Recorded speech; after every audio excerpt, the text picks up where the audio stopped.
Hi everyone, my name is Allison Taylor and I will be presenting on the Physics 2212 Lab 3.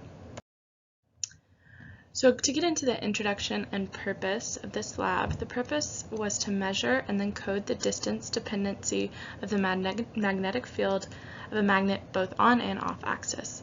The comparison of measurements to that of the theoretical predictions from the Biot-Savart law were also part of the purpose.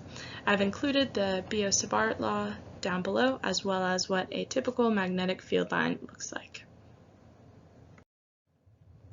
So the procedure for this was to first start out by downloading a magnemeter app to provide the accurate measurements. We also had to compensate for magnetic north, taking into account my current Atlanta location. This led to an excess force of 49 microtesla. We also wanted to locate where the magnemeter chip was on the phone by sliding it along the meter stick until the x component was a maximum and the y component was a minimum. We also did the same to provide a vertical component, and we did this by maximizing the y component. Our next steps after that was determined were to record multiple data points at different locations and compile this data in an Excel sheet that was provided.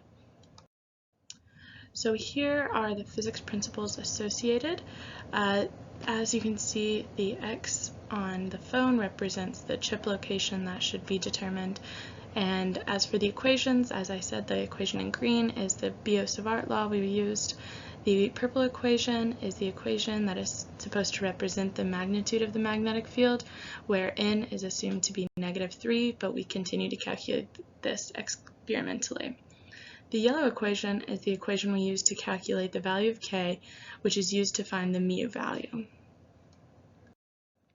So here's a snippet of the data I collected. K was found by using the value of the y-intercept, while n was the slope of the line.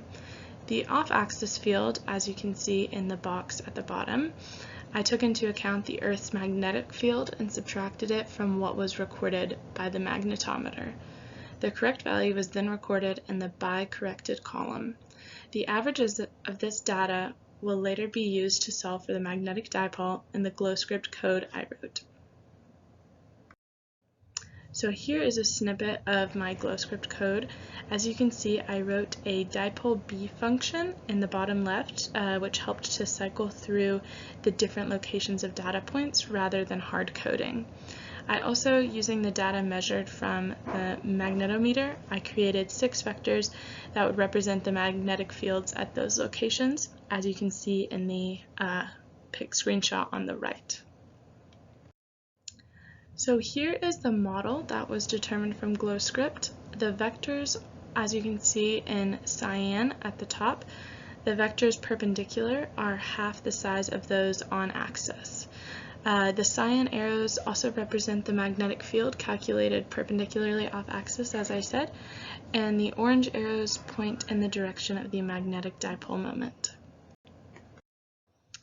So some questions that I was to answer were, what if you hadn't orientated your experiment to compensate for magnetic north and instead laid the meter stick at some intermediate angle with respect to Earth's magnetic field?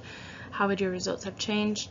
And to answer this question, the magnetic north, if it hadn't been accounted for, our results would have changed drastically, and I think that this would provide results that were much less accurate, because basically starting from the very beginning of the experiment, our data points would have been incorrect, and so the slope of the curve plotted in the Excel sheet would provide different numbers, and we would then calculate different parameters for our k and n value. And then what if you were to stick 2 identical magnets together end to end and run the experiment again? How would you expect your measurements to differ? I answered this by saying 2 identical magnets together would not change the magnetic field lines, but instead enhance it. So this would increase the magnitude of the magnetic field, but not necessarily change the direction of the field lines. Thank you very much.